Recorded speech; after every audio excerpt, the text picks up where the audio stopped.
김현정의 뉴스 쇼.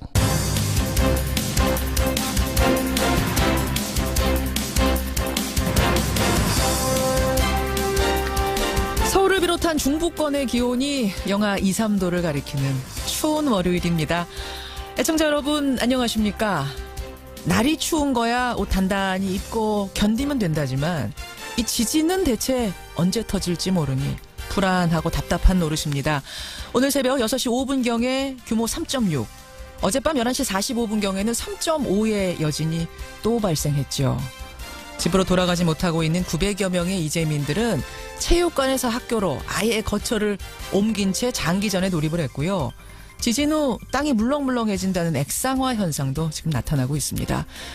이 와중에 수험생들은 수능시험을 치러내야 됩니다.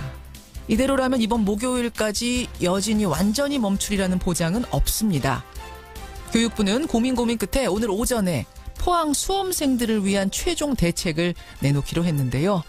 아무쪼록 최선의 방법이 도출됐기를 기대합니다. 뉴스가 정말 많은 월요일 아침, 김현정의 뉴스쇼 출발합니다.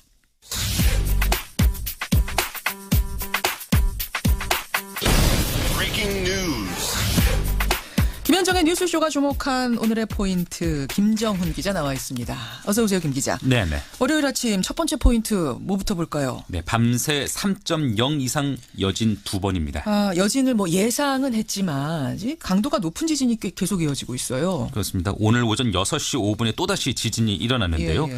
포항시 북구 북쪽 11km 지점입니다. 규모가 3.6이나 됐고요. 예. 이번 지진의 규모는 포항에서 발생한 여진 가운데 두 번째로 큰 수준입니다. 그렇죠. 앞서서 어젯밤 11시 45분에도 3.5의 여진이 있었죠. 지금까지 가장 큰 여진은 규모 5.4의 본진이 발생한 15일 그날 뒤이어서 일어난 규모 4.3의 지진이었는데 네. 이를 포함해서 현재까지 여진이 모두 58회나 된다고 하네요. 그러니까 이게 지금 보면은 여진이니까 갈수록 계속 줄어들어야 할 것 같은데 상식적으로는. 네. 지금 오늘 아침하고 어제 밤에 발생한 건 다시 3.5, 3.6으로 올라간 상황이어서 포항 주민들이 불안을 넘어서 지금 공포감을 굉장히 크게 느끼고 있어요. 주변의 모든 것이 언제 무너져 내릴지 모른다. 그런 공포죠. 예. 사색이 된 상태입니다. 이미 심한 균열이 확인된 아파트 또 원룸 등은 철거가 불가피한 것으로 나타나고 있고요. 예.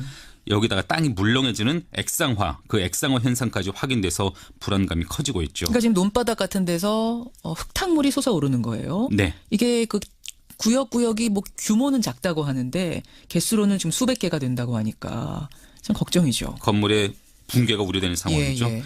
그래서 지진 피해를 우려한 이러한 900명 가까운 이재민들이 현재 실내 체육관 또 인근 학교를 전전하고 있거든요. 예.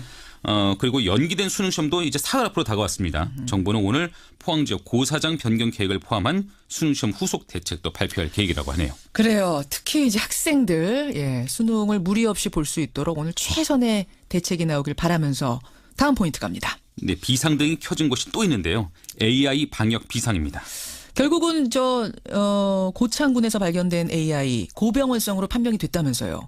네, 고창군 흥덕면의 한 유경 오리 농가에서 검출된 바이러스인데 고병원성으로 나왔습니다. 예. 이에 따라서 방역당국은 고창군 발생농가 방역대 안에 닭 또 오리 농가에 대해서 관리를 강화하고 있고요. 예. 오늘 새벽 0시를 기해서는 48시간 동안 전국의 가금류를 대상으로 일시 이동 중지 명령을 내렸습니다. 오늘 0시부터. 네.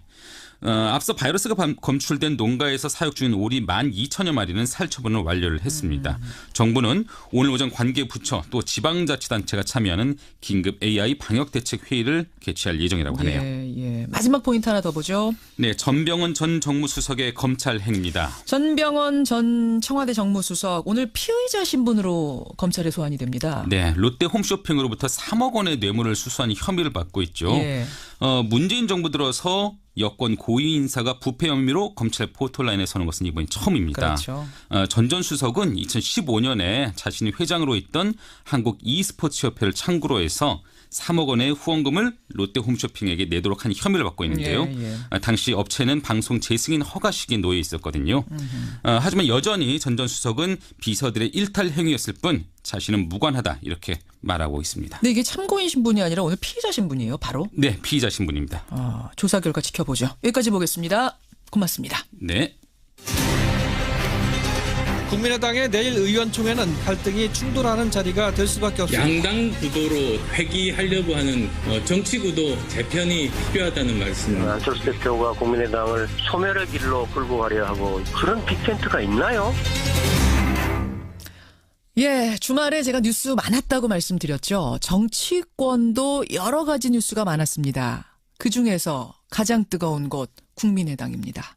국민의당이 지금 중대 고비를 맞고 있습니다. 안철수 대표가 바른정당과의 당대당 통합을 다시 추진하자 호남 중진들이요, 별도의 조직을 만들어서 대응하기로 결정을 한 겁니다. 내일 당 워크숍 열립니다. 여기서 이제 끝장 토론이 열린다고 하는데, 지난 금요일에는 천정배 의원이 출연해서 통합 반대의 이유를 조목조목 설명했지요. 오늘은 당내 다른 목소리 이현주 의원 연결을 해보겠습니다. 이현주 의원님 안녕하세요. 네, 안녕하세요. 예, 국민통합포럼, 이게 당내 조직이죠? 아니요, 당을 넘어서서요. 예. 우리 국민의당과 그리고 바른정당의 의원들 모임입니다. 거기서 공동 대표를 맡고 계세요. 네네. 예, 이 시점에 통합이 왜 꼭 필요하다 생각하십니까? 저는 이제 지금 우리 당과 바른정당의 통합은 우선은 이게 당대당 통합의 차원보다는 정치권의 낡은 기득권을 교체하는 차원으로 봐야 한다, 이렇게 생각을 합니다. 그래서 기득권 교체. 일종의 이제 원래부터 우리 예. 당이 처음부터 이렇게 갖고 나왔던 일종의 정치혁명, 그러니까 극단적인 진영 논리와 지역주의에 기반한 낡은 기득권 보수와 진보 세력을 뛰어넘자. 그래서 신진 세력으로 정치를 재구성하자. 그래서 미래를 짊어지고 나갈 실용적인 새정치 세력이 필요하다, 이렇게 처음에 출발을 했었는데요. 예.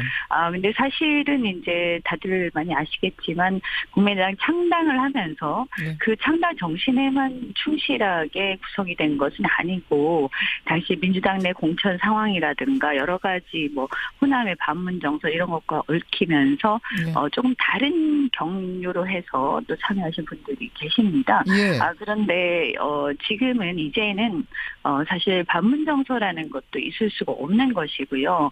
원래 창당 정신인 어떤 낡은 보수, 그러니까 지금 어떻게 보면 낡은 보수는 이미 약간 이 세가 많이 기울었다고 봐야 되는데요. 차제의 이런 낡은 보수를 극복을 하고, 그리고 민주당도 지금 이제 적폐 청산을 기치로 내걸면서 나름대로 역할은 하고 있습니다만, 그렇다고 해서 미래를 이끌어 가기에는 민주당의 낡은 어떤 진보 세력만 가지고는 부족하다. 그래서 지금 우리한테 필요한 것은 정말 미래로 나아갈 실용적 새정치 세력이 진짜 필요하다. 그래서 이런 것들, 이런 문제의식을 사실 바른정당 의원들, 지금 남아있는 의원들은, 특히 자유파 의원들은 같은 문제의식 공유를 하고 있습니다. 같은 그래서 문제의식. 네, 이런 정치 세력들이 함께 예. 손을 잡고 정말 진정성을 가지고 우리가 어렵더라도 조금만 짧게 손잡고 정리요. 가야 된다. 예. 네네, 그렇게 생각을 합니다. 알겠습니다. 네, 그래서 이번 바른정당하고의 통합은 당대당 통합이라기보다는 좀 다른 의미로, 그래서 재구성으로, 새로운 정치 세력의 재구성으로 봐야 한다. 그리고 과거의 이합집산과는 좀 다르게, 예. 저는 이합집산이라고 하면 강한 쪽으로 가는 게 맞는데요. 어떻게 보면 더 약해 보이지만 옳다고 생각하는 쪽으로 함께 해야 된다. 그래야 우리가 뭔가 이 시대에 우리에게 맡겨진 사명을 이룩할 수 있다고 생각을 합니다. 이현주 의원님, 지금 말씀 쭉 들어보니까요, 하여튼 지금 좋은 얘기는 다 하셨어요. 네, 좋은 얘기는 다 하셨는데 문제는 그러니까 그 길로 가자는 거 말씀이시죠? 하는 거겠죠. 네. 국민의당의 그럼 내부 의원들은 거기에 왜 동참하지 못하는가? 박지원 전 대표 같은 분들의 말씀을 좀 들어보면, 네. 통합은 지금 명분도 없고 실리도 없다. 특히 바른정당과의 통합은 도저히 이건 묵과할 수가 없다. 소멸로 가는 길. 전응아들이 하는 게 아닌가라는 생각이 들 정도라는 말씀을 하셨던 거 아시죠? 네. 어떻게 생각하세요? 말씀하셨어요. 저는 사실 아까 말씀드린 것처럼요. 처음에 당에 합류하는 계기들이 조금씩 달랐어요. 예, 그래서 이 문제의식의 강도나 어떤 관점이 좀 많이 다른 경우가 있다 이런 걸 느끼고요. 그래서 아마도 그분은 우리를 이해하지 못하실 수도 있겠다. 그래서 애초에 국민의당 합류한 목적 자체가 달랐을 수도 무슨 있고. 목적이라고 보세요? 그 박지원 의원의 저도 목적은? 잘 모르겠습니다. 그런데 만약에 예. 처음에 그 우리가 생각했던 지역주의 극복하자, 예. 그리고 극단적인 진영 논리 극복하자, 그리고 낡은 보수도 극복하자 이렇게 생각하는데 전적으로 동의하고 그것을 위해서 정치 생명을 건 거라면 예. 이것을 부정하거나 반대할 이유가 전혀 없다라고 생각하고요. 그리고 이제 그분은 정치를 이제 시작한 시기가 예. 사실 수십 년 되시지 않았습니까? 그렇죠. 그래서 수십 년간 정치를 하시면서 여러 가지 겪으셨을 거고 또 본인이 또 갖고 있는 어떤 굳어진 관점이 있을 수 있다 이렇게 생각합니다. 그래서 예를 들어서 바른정당도 예, 예. 그 김무성 대표께서는 아마도 그 잔류파들을 보고 예. 전능하다, 어리석다 이렇게 생각했을 수도 있을 것 같습니다. 예전에 이 구상유치 이런 얘기도 있었고요. 예. 또 어제 보니까 박지원 대표께서 골목 슈퍼 얘기를 하셨던데요. 동네 슈퍼가 뭐 2개 합친다고 대형마트가 되겠느냐 그런 말씀하셨어요. 네, 그런 말씀을 하셨어요. 그래서 하필 지금 상인도 어려운데 골목 상권 말씀하시나 이런 생각도 들었지만 비유가 어쨌든, 적절치 못했다. 네, 어쨌든 간에요. 저는 이렇게 생각합니다. 우리나라가요. 예. 골목 동네 슈퍼가 합해서 예. 힘을 합해서 예. 대형마트를 이길 수 있는 그런 나라가 되어야 한다고 생각을 하고요.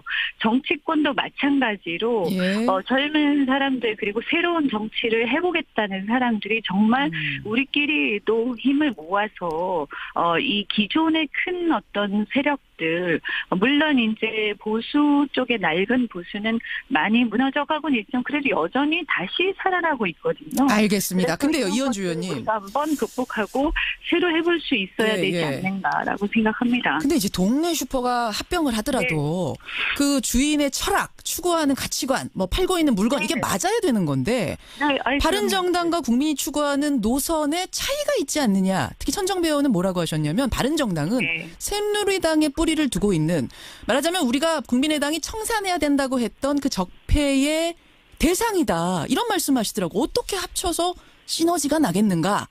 뭐라고 답하시겠습니까? 우선은 그분들의 결기가 없었더라면 예. 적폐 청산을 시작할 수도 없었겠죠. 물론 적폐라는 게 박근혜 정부만을 말하는 것은 아닙니다만 그래도 그 박근혜 대통령의 탄핵에 결정적인 어떤 역할을 하셨고요. 예. 그래서 그분들은 개인적으로 보면 어떻게 보면 굉장히 정치적으로 어려운 그런 상황임에도 불구하고 지금까지 꿋꿋하게 그 길을 걷고 계시고 그리고 과거에 어디서 왔다라고 하기 시작하면 예. 끝도 한도 없는데요. 아하. 저는 지금 보면 과거에 뭐 김대중 세력, 그리고 또 박정희 세력, 이런 어떤 논리, 그리고 노무현 세력, 이런 식의 어떤, 화법은 이제는 좀 극복해야 된다. 극복해야 그리고 그게 된다. 언제적 얘기인가, 이런 생각이 듭니다. 넌 어디 출신, 넌 어디 출신 이런 거 극복하자. 네네. 그리고 중요한 것은 그분들이 어떻게 지금까지 걸어왔고, 그래서 어떻게 지금의 적폐 청산을 가지고 왔고, 예. 또 어떤 문제의식을 우리 정치에 대해서 갖고 있으면서 앞으로 예. 어떤 정치를 하고 싶어 하느냐. 예. 그리고 그것을 지금 꿋꿋하게 11명이 남아서 이런 정치를 하고 싶다. 그리고 낡은 예. 보수를 바꾸자라는 그 문제의식은 우리랑 똑같고 그리고 그것이 바로 저는 하나의 시대정신이다. 이렇게 생각합니다. 자유한국당 쪽도 함께 할 수 있다고 보세요? 그 외연 확장이라는 측면에서 볼 때? 지금 아까 제가 말씀드린 것처럼요. 예. 그래서 당대당 통합으로 아마 간다기보다는 하나의 세력의 재구성인데요. 저는 만약에 이런 문제의식에 대해서 공감을 하고 예. 앞으로 그렇게 갈 것이고 또 지금까지 그렇게 행동해왔다면 저는 자유한국당이든 민주당이든 그것에 대해서 우리가 문을 닫아놓을 필요는 없다. 그러나 지금은 지금 때는 아니라고 생각합니다. 이원주 의원님, 네네. 이제 뜻은 알겠습니다. 근데 박지원, 네네. 천정배, 정동영 의원은 여기에 동의하기 어렵다라고 하시면서 평화개혁연대라는 예, 모임을 만드신대요. 조직을 네네. 아예 만들어서 통합론을 이제부터 적극적으로 저지하겠다. 네네. 주말에 이런 뜻을 밝혔습니다. 네. 그렇게 되면 무슨 말이냐면 이거는 여차하면 최악의 경우 분당 사태가 벌어질 수도 있습니다. 여기까지도 지금 최악의 경우도 각오하고 바른정당과의 이 손잡는 걸 가시는 거예요? 네. 뭐 저는 개인적으로는 예. 분당될 가능성 그렇게 높지 않다 이렇게 생각을 합니다. 물론 이제 그렇게 보시긴 하겠지만 바람은. 네. 왜냐하면 어차피 정치라는 것이 세력으로 하는 것인데 예. 그것에 대해서 여러 가지 서로 간의 견해 차이는 있겠지만 예. 결국은 그렇게 가시면 결국 그 미래 세력과 과거 세력의 대결처럼 볼 가능성이 많은데요. 과거 세력을 따라서 이렇게 나가실 분은 별로 없을 거다 이렇게 생각을 하고요. 아, 그쪽으로 가실 의원들이 그리 많지 않다라고 보세요. 네네. 몇 분이나 된다라고 셈하고 계세요, 혹시? 대충. 잘 모르겠습니다. 물론 조사를 하신 건 아니겠지만. 네. 아니, 그쪽에서는 지금 20명 정도가 따라올 것이다, 우리 조직에 합류할 거다, 이런 말씀하시죠? 저는 이렇게 봐요. 이 한국당으로 바른정당 의원들이 가신 거하고는 그건 좀 많이 다르다. 왜냐하면 한국당 같은 경우는 그쪽에서 굉장히 적극적으로 함께 하자고 이렇게 했었고요. 물론 그래도 어려움이 있었을 테지만요. 예? 그런데 지금은 만약에 나가신다면 민주당으로 가겠다는 얘기인데요. 궁극적으로는요. 물론 그분들이 그렇게 말씀 안 하세요. 일단은 그냥 당 안에 조직을 규합하는 거예요. 실질적으로 그렇겠죠. 그리고 또 어떤 미래에 뭔가를 하겠다 이런 정치 세력은 아니기 때문에 함께 지금 현재 민주당이 적극적으로 예. 뭐 함께하자 이렇게 하고 있는 것도 아니고요. 연정 정도는 뭐 얘기를 하겠습니다만, 예. 네네. 그래서 상황이 좀 많이 다르다고 생각합니다. 그리고 아까 그 견해 차이 뭐 이렇게 노선 얘기하시면서 예. 해외 정책이랑 지역주의, 호남 지역주의 말씀을 하셨는데요. 사실 그것은 국민통합 포럼에서 지난주에 세미나를 해서 저희가 양당의 의원들이 토론을 깊게 했습니다. 네. 그래서 저희가 내린 결론은 햇볕 정책은 그 당시 시대에는 dreamy했다. 그러나 이제는 제재든 대화든 한쪽이라기보다는 전략적인 선택을 해야 하는 때이고 이런 정신을 존중한다고 해서 그 당시에 어떤 그냥 햇볕 정책뿐만이 아니라 예, 알겠습니다. 제가 햇볕 정책 얘기는 네. 뭐 말씀은 안 드렸는데 지금 그 부분 말씀하고 싶으셨던 것 같아요. 말씀하셔서 알겠습니다. 자, 그러니까 분당을 하고 싶어도 아마 그분들 못 가실 것이다. 그 말씀하시는 거 가더라도 많이 못 따라갈 거다. 제가 생각할 때는 정치라는 것은 자기 소신을 가지고 하는 예. 것이니까요. 예. 그래서 굳이 만약에 그 소신을 지켜야겠다. 저는 그 소신이 제 입장에서 별로 이해는 가지 않는데요. 그러나 굳이 그것이 중요하다라고 생각하신다면 보내드릴 수밖에 없지 않는가라는 그런 말씀들도 일부 의원님들이 하십니다. 여기까지 네. 상황 확인하고 내일 끝장 토론 보겠습니다. 고맙습니다. 예, 알겠습니다. 고맙습니다. 예, 국민의당 이현주 의원이었습니다.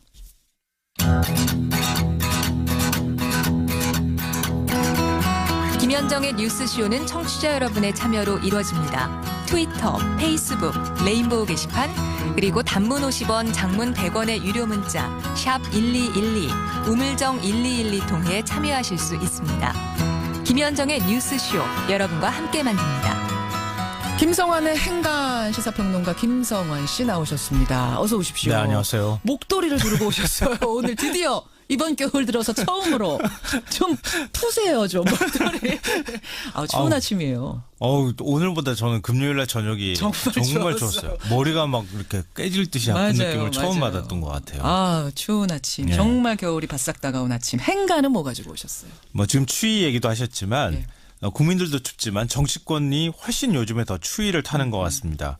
근데 그냥 추워서가 아니라 마음이 추워서일 것 같다 이런 생각이 드는데요. 그래요. 이른바 이현수 리스트 때문입니다. 이현수 전 국정원 기조실장 이름이에요. 네, 맞습니다. 국정원 기조실장. 박근혜 정권 시절에. 네. 그렇죠. 이 자유한국당 최경환 의원에게 특활비 1억 원을 줬다고 진술하고 그 근거로 회계장부를 제출을 했는데요. 예. 여기에 누구 이름이 몇 명이 더 들어있느냐에 따라서 정치권이 아주 긴장하고 있고 정치 생명이 지금 왔다 갔다 하는 상황입니다. 이 이현수 리스트에 벌벌 떨고 있는 정치권, 이 뉴스의 행간을 좀 살펴볼까 합니다.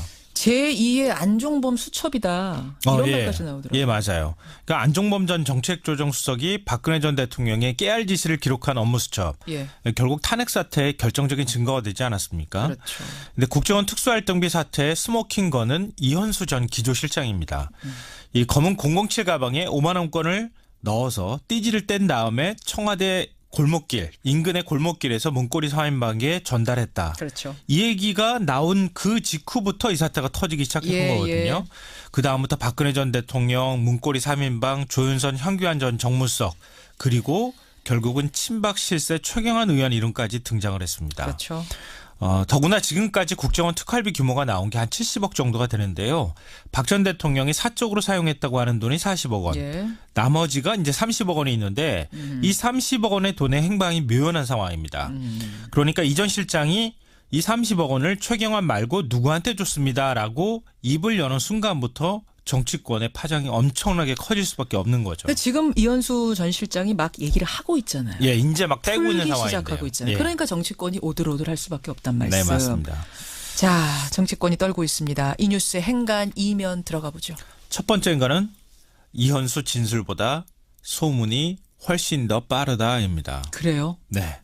우리 속담에 바람는 말이 천리를 간다는 얘기 하잖아요. 예, 예. 소문이 정말 빠르고 한 번 퍼지면 걷잡을 수가 없게 되는 거죠. 아하. 그러니까 국정원 특활비 사태가 처음 터졌을 때 이 전 실장 입에서 박근혜라고 하는 이름이 등장하지 않았습니까? 그렇죠. 그 직후부터 여의도 정거와 언론계에 박 전 대통령 혼자만 받았겠어? 더 받았겠지. 받은 사람 많았겠지. 막 돌았어요. 네. 소문이. 소문이 쫙 돌기 시작했거든요. 예. 그리고 난 다음부터 문고리 3인방도 예. 개인적으로 받았다고 하죠. 조윤선, 현기환 전 정무수석 얘기 나왔죠. 예. 그리고 이 사람 말고도 또 이름이 더 지금 나오기 시작하는 상황입니다. 그 다음에 또 어떤 소문이 돌았느냐. 청와대 측근들도 돈 받았는데 친박 실세들은 돈 안 받았겠어? 소문이 나자 최경환 1억. 이게 그게 지금 딱 또 하고 나온 거예요. 예, 진술이 나온 지금은 어떤 상황이냐. 국회 정무위 소속 의원들도 국정원한테 몇백씩 받았다더라. 예, 예. 검찰에 몇 개월 묵힌 여당 리스트가 있다더라. 별의별 소문이 지금 그런 다 나오고 소문이 있는 돌고 있어요? 상황입니다. 그러니까 소문이 지금 먼저 앞서서 나오고 있다는 건데요. 그러니까 이현수 전 실장이 앞으로 진술을 할 때 이 관련된 내용이 나올지 안 나올지가 지금 초미의 관심사가 될 수밖에 없는 상황인데 어떤 소문이 사실로 드러날지 모릅니다. 그렇지만 분명한 것은 이 전 실장보다 소문이 훨씬 더 빨리 돌고 있다는 겁니다. 벌벌 떨고 있는 정치권 두 번째 행간은 뭔가요? 두 번째인가는 죄수의 딜레마가 사태를 훨씬 더 키울 것이다입니다. 죄수의 딜레마요? 네. 이 공범 중에 나보다 상대방이 먼저 사실을 실토하면 내 형량이 훨씬 더 무거워지는 네. 그런 상황을 말하는 거잖아요. 그래서 실토들을 앞다퉈하는 거죠. 네, 맞아요. 예. 그러니까 이현수 전 실장과 전직 국정원장 3명이 지금 죄수의 딜레마에 빠진 상황입니다. 서로 책임 떠넘기기를 하고 있다는 하는 건데요. 실제로 영장 실질 심사할 때 한 네. 원장이 이 전 실장을 먼저 구속해야 하는 거 아니냐 이렇게 항변을 했다고 합니다. 아하. 그러니까 이현수 전 실장이 살림살이 총괄했고 우리한테 아이디어를 제공을 해서 우리가 그냥 승인만 한 것인데 왜 우리만 먼저 구속하려고 그래요? 억울하다. 예. 근데 이 전 실장은 그렇게 얘기를 하겠죠. 아니 원장이 지시를 했으니까 돈 줬지. 내가 뭘 먼저 주자고 했느냐 이렇게 얘기를 한다. 지금 말씀 들어보니 죄수의 딜레마에 빠진 사람들끼리 서로 속된 말로 불기 시작하면 네, 걷잡을 수 없는 사태가 커지. 벌어지죠. 그래서 정치권이 떨고 있다는 그렇죠. 말씀. 맞습니다. 세 번째 행간은 뭔가요? 세 번째인가는 떳떳하면 전혀 떨 이유가 없다입니다. 어떻게 보면 당연한 말씀인데. 네, 너무 당연한 말인데 지금 정치권이 왜 떨겠습니까? 추워야 떠는 거 아니겠습니까? 그렇죠. 떳떳하면 떨 이유가 전혀 없습니다. 오히려 어깨에 힘주고 더 당당하게 얘기를 해야 되겠죠. 예, 예. 그러니까 정치 보복이라는 정치권 주장에 국민들이 공감하지 못하는 게 바로 이 지점일 겁니다. 이 성완종 리스트 사건 한번 보십시오. 태산이 울릴 것처럼 엄청난 소동이 벌어졌는데 겨우 나온 건 쥐 한 마리였다고 얘기가 나오지 않습니까? 예. 국정원이 나라 돈 국민 혈세 뇌물로 주는 말도 안 되는 사건 벌어졌으면 공정하게 수사하라. 더 많이 수사해라. 이렇게 얘기해야 맞다는 겁니다. 그렇죠. 그게 순리다. 네. 이런 말씀. 정치권이 벌벌 떠는 이유 세 가지. 김성환 씨 수고하셨습니다. 네, 고맙습니다. 여기저기서 터져나온 말들 때문에 주말 내내 논란이 뜨거웠습니다. 먼저 정치권에서는 자유한국당 류여애 최고위원이 포항 지진은 하늘이 문재인 정부에게 주는 준엄한 경고다. 이런 발언을 한 게 논란이 됐고요. 또 한 기독교 목회자는 종교계에 과세를 한다고 하니까 포항에 지진이 났다. 이런 말을 하면서 논란에 불을 더 지피기도 했습니다. 지진이 하늘의 뜻이라는 이 발언들에 대해서 이분은 어떻게 보고 계실까요? 기독교계의 원로시죠. 높은 뜻 연합 선교회 김동호 목사 연결이 돼 있습니다. 김동호 목사님 안녕하세요. 네, 안녕하세요. 이 발언들 들으셨죠? 네. 김동호 목사님은 어떻게 들으셨습니까? 조금 심하게 얘기해도 괜찮을까요? 솔직하게 말씀하시는 게 제일 좋죠. 네. 무당인가 그랬어요. 무당인가? 그 사람들이 무당은 그런 소리 하겠지. 정치 최고위원이라는 사람이 하는 말이 무당 같고, 목사라고 하는 사람이 하는 말도 무당 같고, 그렇게 들었다는 얘기예요. 아니, 무당이나 하는 소리지요. 어떻게 지진 난 거 가지고 정부 탓하고 과세 탓하고 그게 무슨 말이 되는 소리를 해야지. 예. 이거는 무당이나 할 수 있는 하늘의 뜻 운운하는 것은. 예. 무당은 하늘 팔아가지고 자기 이익 생기는 사람이잖아요. 예. 사람들 겁주고. 예. 비슷하지 않아요? 지진이 경고라는 말이나 이게 참 말이 안 되고 이런 일이 일어나면 그 지진 때문에 상처받고 고통당하는 사람들에게 집중해서 그들 어떻게 하면 도울까 하는 생각을 해야지 무슨 세금을 내냐 안 내냐 하는 이런 엉뚱한 소리를 하는지 조금 답답해요. 답답한 생각 드셨어요. 그럼 일단 그 류여의 최고위원은 해명을 내놨습니다. 네. 하늘이 포항 시민들에게 천벌을 내린 거다라고 말한 적은 없다. 난 천벌을 내린 거라고 말한 적 없는데 지금 그렇게 소문이 돌고 있어서 이거는 가짜 뉴스다. 천벌이라고 한 적은 없다라는 해명은 어떻게 생각하세요? 아니, 그걸 어떻게 생각해요? 그 밤에 잘못했다 그러면 빨리 끝날 걸. 그렇게 돌린다고 수습이 되겠어요. 그분,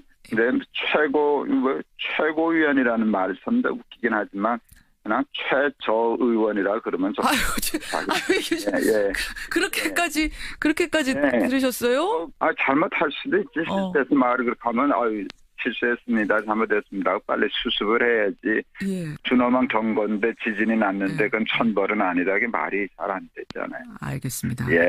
그 해명 자체도 큰 의미는 없었단 말씀. 그러면 이제 지역의 한 목사님이 부흥회 중에 한 발언이라고 합니다. 그 과세에 대한 문제. 정확히는 이겁니다. 종교계에 과세를 문다고 하니까 포항에서 지진이 났다. 어떻게 하나님의 교회에다가 세금을 내라고 하나? 이런 발언이었답니다. 이제 같은 목회자로서 어떻게 들으셨는가? 이게 사실 더 궁금해요. 좀 창피하고요. 그리고 하나님의 교회에다 세금 내라 그러는 게 아니라 교회에서 생활비를 받는 목사들, 교육자들에게 세금 내라는 거잖아요. 그런데 무슨 교회에다 세금 내라는 거하고 목회자들에게 세금 내라는 거하고는 좀 다를 거라고 생각해요. 종교인 과세 얘기가 나온 김에 김 목사님 조금만 제가 더 이어가 보죠. 2015년 12월 2일에 종교인 소득 과세 법안이 사실 국회를 통과했습니다. 올해까지가 유예 기간이었고 내년부터 시행을 하기로 돼 있었는데 그러자 기독교계에서 반대 목소리가 나온다. 이게 저희는 듣고 있거든요. 근데 실제 분위기는 어떤가요? 기독교계 이제 목회자분들의 전반적인 분위기.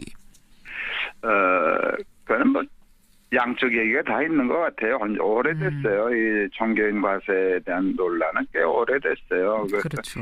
상식적인 사람들은 내야 한다고 생각하지 않을까요? 김동호 목사님은 82년부터 자발적으로 세금을 내셨다면서요? 자발적은 아니고요. 그 영락교회를 제가 그때 갔는데 한경직 목사님은 그 전부터 내고 계셨던. 선배 목사님께서 돌아가신 한경직 목사님. 그러니까 영락교회는 다 내니까 그간에 자동적으로 냈고 그다음에 이제 제가 동안교회나 할 때 영락교회에서 냈던 게 옳다 생각해서 계속 신고해서 냈었죠. 내라고도 안 했는데도 그러셨어요? 내가 국민이잖아요. 그리고 조금 더 닭살이 좀 더 들 거라고 생각하지만 내 진심인데 나는 우리나라 사랑하니까. 사랑하니까. 그 애국을 옛날에는 애국자들이 나라 위해서 목숨도 걸고 그랬는데 아니 세금도 안 내고 국민의 권리는 다 누리잖아요. 그런데 종교인이니까 의무는 안 하고 또 종교인인데 또 권리는 다 행사하고 그거는 말이 안 되지.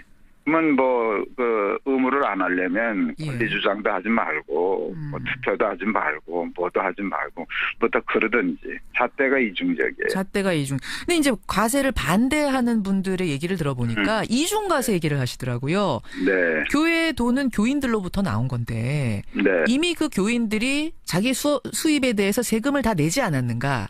근데 그 돈에 대해서 또 과세를 한다면 이건 이중 과세, 세제 형평성에 안 맞는 거다. 이 논리는 어떻게 보세요? 그러면 난 뭐 이게 논리가 되겠는지 모르겠어요. 그 상점에서 물건 팔 때 예. 그 고객들이 다 자기가 세금 낸 사람들이 와서 물건을 샀어요. 예. 그러면 그 물건에 대해서는 세금 내면 안 되겠네. 모든 세금들이 다 그때마다 붙지. 아니 교인들이 세금 내면 헌금했다고 말도 잘 안 되시는 어거지를 부리면 그 교회가 세상 사람들한테 창피당해요. 창피당. 예. 그럼 대형 교회는 몰라도 대부분의 교회들이 사실 영세한 교회가 많잖아요. 그렇죠. 그런 경우에는 과세가 가혹한 거 아니냐라는 지적은 어떻게 보세요? 아니 세금 내는 기준이 있잖아요. 예. 그래서 사실은 시행을 해도 세금 내는 기점을 넘은 목사들도 있고 안 되는 목사도 있어요. 뭐 국민이나 목사나 다 똑같이 가난한 사람은 가난한 대로 작게 내든가 안 내든가 돈 많은 사람들은 많이 내든가 똑같은 건데 뭐 문제될 거 없잖아요. 알겠습니다. 김동호 목사님 지금 만나고 있습니다. 목사님 오랜만에 나오신 김에요. 네. 그 요즘 교계에 또 큰 이슈 하나가 있어서 그것도 제가 마저 여쭙고 갈게요. 네네. 장로교회 중에 최대 규모죠. 명성교회 얘기인데 네. 이제 아들에게 담임 목사 자리를 넘겨주면서 지금 교회 내부에서 시작된 논란이 이제는 뭐 사회 문제로 번져서 안 다룰 수 없을 정도 지경으로 커져버렸습니다. 그렇죠. 어제 담임 목사직 넘겨받은 아들 김하나 목사의 첫 주일 선교가 있었는데 사실은 교회 세습 문제가 이렇게 사회 문제로 커진 건 처음인 것 같아요. 그러니까 세상 사람들도 이걸 심각하게 본다는 것이고요. 그리고 교회를 쉽게 말하면 뭐 북한이나 또 그 기업 세습하는 거나 같은 수준으로 보고 있다는 것이기 때문에 교회는 여기에 대해서는 민감해야 돼요. 세상의 기준보다 어쩌면 더 민감해야 된다 그 말씀이신가요? 그렇죠. 그러니까 이제 우리는 선교해야 되는 사람이잖아요. 세상 사람들에게. 예. 그랬을 때 세상 사람들이 교회를 어떻게 보나 했을 때 예전에 교회가 자꾸 가난했을 때는요. 했을 때에도 믿지 않아도 교회하면 그 좋은 집단. 그렇죠. 또 장로하면 사람은 정직하겠구먼. 그렇죠. 목사하면 욕심은 없겠구먼. 이게 사회적인 평가예요. 맞습니다. 그래서 사실 그것 때문에 교회에 대한 전도의 문이 열린 거거든요. 그래서 부흥이 된 거죠. 사실. 부흥이 된 거죠. 예. 그런데 지금 이게 바뀌기 시작하고 뭐 세상이나 교회나 똑같네 그러다가 이제는 저 양반들 더하네 이렇게 되니까 이게 어떤 영향으로 나오는가 하면 교세 감소, 전도의 문이 막히는 거로 나온다고요. 그런데 여러분 사업하는 사람은 보면 세상 사람들이 자기 회사를 어떻게 평가하느냐에 대해서 되게 민감해요. 그렇죠. 자본주의 사업가는. 그렇죠. 부정적인 평가가 나오면 장사가 안 되고 기업의 문을 닫는 거거든. 그렇죠. 그런데 세상 사람들이 얘기할 때 거의 귀 기울여야 하고 무조건 나쁜 사람들, 교회 폄하하는 사람들하고 방어만 하려고 그런다라고 하면 그거는 선교와 전도의 의식이 없는 사람이라고 얘기할 수 있어요. 그리고 또 세상이 얘기하는 게 틀리다고 해도 조심해야 되는데 사실은 맞는 말이거든요. 그래요. 근데 이제 명성교회 측에서는 이런 얘기를 하더라고요. 김하나 목사가 무자격자도 아니고 능력 면에서 충분히 인정을 받았다면 아들이라고 해서 역차별받을 이유는 없지 않겠느냐. 교회 내부의 민주적인 절차. 그러니까 공동의회 표결을 했는데 72%가 찬성을 했다. 과정을 겪었다. 예전에 그 어느 우리 국가 장관 딸이 그 특혜로 어디 채용된 게 나와서 결국 그 장관 옷 벗었었어요. 그렇죠. 그렇게 하면 아버지의 특혜로 어떤 유익을 받는 일을 세상은 불공정한 일로 보고 부끄러운 일로 생각해요. 세상적인 상식이. 그런데 요즘 신학생들이 참 많아요. 신학생들이 많은데 신학생은 많고 교회는 자꾸 감소하니까 학교 졸업하고 임지 찾는 게 참 어려워요. 그리고 이제 목사가 되고 담임 목사 자리 찾을 때 교인 40-50명 정도 되는 교회도 이력서가 100장, 200장 이렇게 몰리는 게 지금 상황이에요. 그러니까 지금 우리 저 사회에서의 기업 취직만 어려운 게 아니군요. 교회도 아니죠. 자리가 없군요. 그런데 자기 아들이라고 해서 그냥 무사 통과로 그렇게 하면 그래서 이제 이런 우스갯소리들이 신학생들이 해요. 어떤 거요? 그 큰 교회 목사 아버지 둔 아들은 송골. 그런 장로 아버지 둔 신학생은 진골. 그런 아버지 없는 전도사들은 잡골. 이게 농담이지만 농담이 아니에요. 얼마나 교회에 물을 흐리고 세상 사람들에게 얼마나 교회가 이게 무지한 집단이고 미개한 집단이고 제가 보기에는 지금 뭐 어디 가면 무슨 뭐 이단 출입 금지 이거 다 써붙였어요 교회에. 예. 제가 요즘 볼 때 사이비 이단하고 지금 정통교회라는 교회하고 뭐 다른가 싶어요. 그런 생각까지. 네, 예. 그래서 지금 작년하고 재작년 2년 동안 우리 교단만, 우리 통합축교단이 작은 교단이 아닌데 그죠. 한 7, 8만 명이 줄은 걸로 나와요. 통계로만도. 교인 수가? 예, 교회 세습이 굉장히 치명적인 영향을 끼쳤을 거라고 생각해요. 예, 그리고 우리 후배 목사님이 이제 교회 목회를 하시는데 동네 이제 전도를 나가는 걸 몇 년째 하는데 그 전에 뭐 어느 목사가 그 이제 성 문제 생겼을 때 전도 나갔을 때 욕 먹고 들어왔다 그러더라고요. 교회 내에서 성적인 문제 생겼을 때. 그다음에 요번에 나가니까 몇 달 동안 이제 전도 못 하겠다고 실제로 그래요. 그래서 이런 일들이 터지면 큰 교회는 몰라요. 작은 교회들부터 죽어나가요. 이게 교단이. 그거를 내 교회인데 니들이 왜 상관이냐 그러는데 뭐 내가 얘기하자면 네 교회 때문에 우리 교단 교계가 다 망가지고 있다. 그렇게 얘기하고 싶어요. 그러니까 자기들 때문에 예수님이 모욕을 당하시는데 내 교회니까 상관하지 말아라 그렇게 하면 그 사람들은 예수 믿는 사람들 아니지. 예수님이 모욕을 당하신다는 말이 너무 가슴이 아프고요, 목사님. 그리고 정말로 열심히 이 예수님의 뜻을 전하려고 하는 우리 교역자분들, 목회자분들이 참 많으신데 교인들도 많고 그들까지도 지금 함께 손가락질을 당하고 있는 현실이 또 가슴 아프기도 하고 그렇습니다. 오늘 주일 보내고 바로 첫 월요일인데 하나같이 씁쓸한 얘기여서 마음이 아프네요. 오늘 귀한 말씀 고맙습니다. 감사합니다. 높은 뜻 연암선교회 김동호 목사였습니다.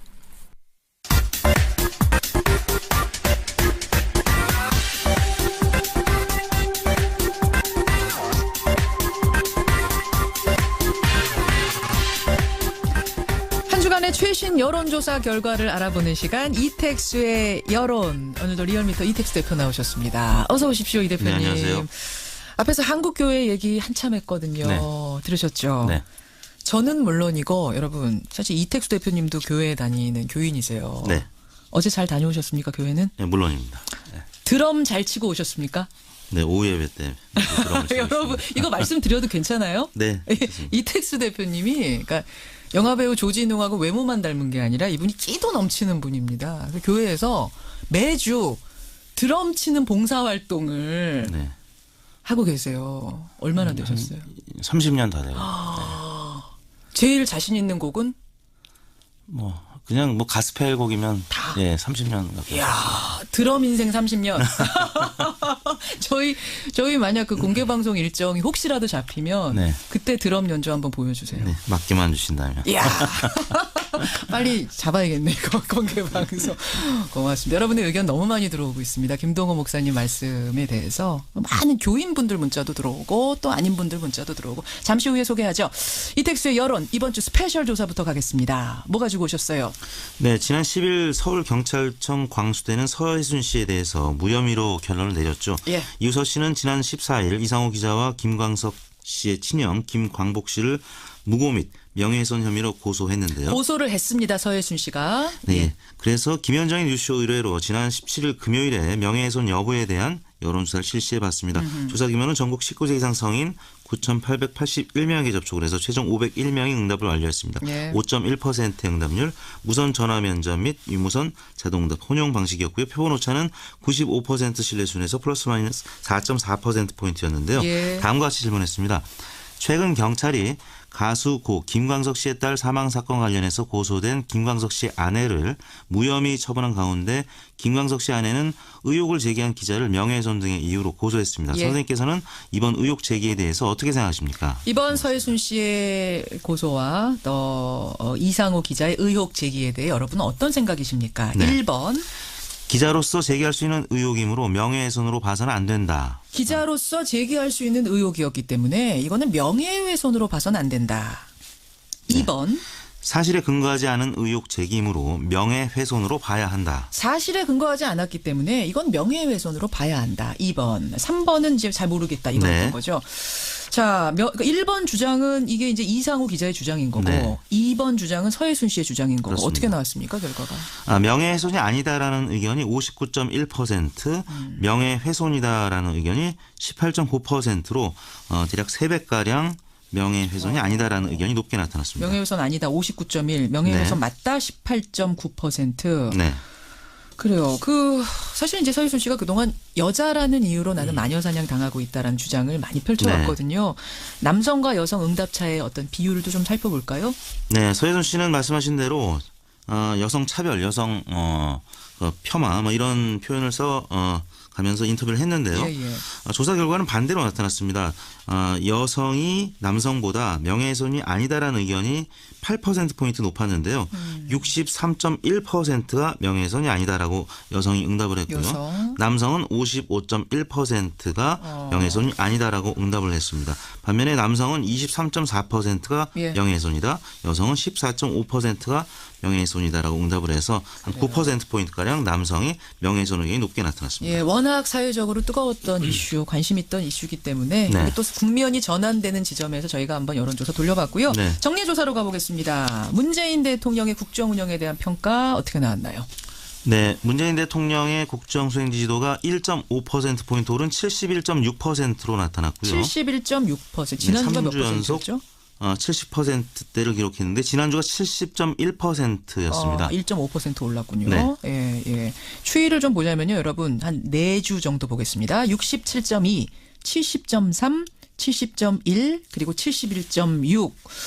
전병헌 전 수석이 사퇴하는 일이 있었는데 네. 이 별로 영향을 안 준 건가요? 어떻게 분석하세요? 그런데 영향을 좀 주었습니다.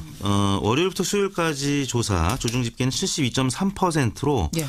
지난주 대비 한 2%포인트가량 올랐는데 목요일부터 좀 빠지기 시작을 했습니다. 목요일이 바로 전병헌 정무수석의 사임 소식이 사임 전해진 날이었는데 71.8%로 전일 대비 5%포인트 빠졌고요. 예. 그리고 나서 17일 날은 70.6%로 전일 대비 1.2%포인트 빠져서 이틀 연속 1.7%포인트 합계가 빠졌습니다. 그러니까 이게 지금 매일 조사를 조금씩 네. 나눠서 하는 거기 때문에 이 하루하루의 추이를 볼 수가 있거든요. 그럼 상승세 이유는 뭘로 보시는 거예요? 역시 한중 관계 정상화, 또 북핵 공주, 한미 정상회담, 또 경제협력 강화, 동남 순방 소식이 있었고요. 또 하나는 수요일 날은 귀국 즉시 수석 보좌관 회의를 소집해서 포항 지진 상황을 점검을 했죠. 그에 대한 긍정적 평가들이 많이 나오면서 월요일부터 수요일까지는 상승을 했기 때문에 전체 주간 집계는 1.5%포인트 오른 수치를 기록했습니다. 예, 이게 금요일까지 조사를 한 거기 때문에 네. 토, 일 또 어떻게 변했을지 모르겠어요. 네. 그리고 오늘 이제 전병헌 전 수석이 피의자 신분으로 소환이 됩니다. 네. 이게 또 오늘 어떻게 흐를지 다음 주에 이건 볼 수 있겠네요. 정당 지지도로 가겠습니다. 민주당 지지율이 51.3%를 기록해서 3.1%포인트 올랐습니다. 민주당은 추미애 대표가 세종시 행정수도 개헌 명문화 입장을 표명한 이후에 목요일부터 급등을 했는데요. 지난주 대비 3.1%포인트 상승을 했는데 한 주 만에 다시 50%대로 올라섰습니다. 지난주에 48.2%였죠. 그리고 자유한국당은 18.3%로 지난주 대비 0.3%포인트 빠진 수치. 그래서 지난주에 상승세를 이어가지 못했는데요.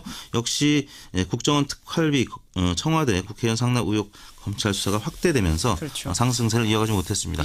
국민의당은 4%대로 떨어졌는데 4.9%를 기록하면서 지난 7월 4주차와 10월 2주차에 기록했던 최저치와 동률을 기록하면서 2주 연속 최하위를 기록했습니다. 국민의당이 지금 사실은 정치권에서 가장 이슈, 네. 논란의 중심이 되고 있는데 4.9가 지금까지 나온 국민의당의 최저치였거든요. 그렇습니다. 근데 이번에 세 번째 4.9를 치는 네. 거예요. 내일 그 의원들 간의 끝장 토론을 앞두고 있죠. 안철수 대표 측과 호남 의원 간의 분당설이 지금 계속 큰 이슈가 되고 있기 때문에 지지율이 계속 약세를 보이고 있습니다. 그러면 국민의당에서 이제 안철수 대표가 손잡겠다고 하는 바른정당의 지지율은 어떻습니까? 바른정당은 소폭 상승했습니다만 뭐 미미했습니다. 0.2%포인트 오른 수치를 기록했는데 5.7%였습니다. 네. 유승민 대표 선출에 의한 컨벤션 효과가 뭐 그다지 크지 못했습니다. 지난주에 대표를 뽑았는데 네. 예, 그게 이제 사실 반영이 된 건데 0.2% 올랐다라면 조금 바른정당으로서는 아쉬운 수치네요. 그렇습니다. 그래요. 정의당이 어떻게 나왔습니까? 정의당은 5%로 지난주 대비 0.8%포인트 빠졌는데 민주당이 상승하면서 반대로 정의당은 조금 하락하는 양상을 나타냈습니다. 다시 한번 정리하겠습니다. 민주당 51.3, 자유한국당 18.3, 바른정당 5.7, 정의당 5.0, 국민의당 4.9.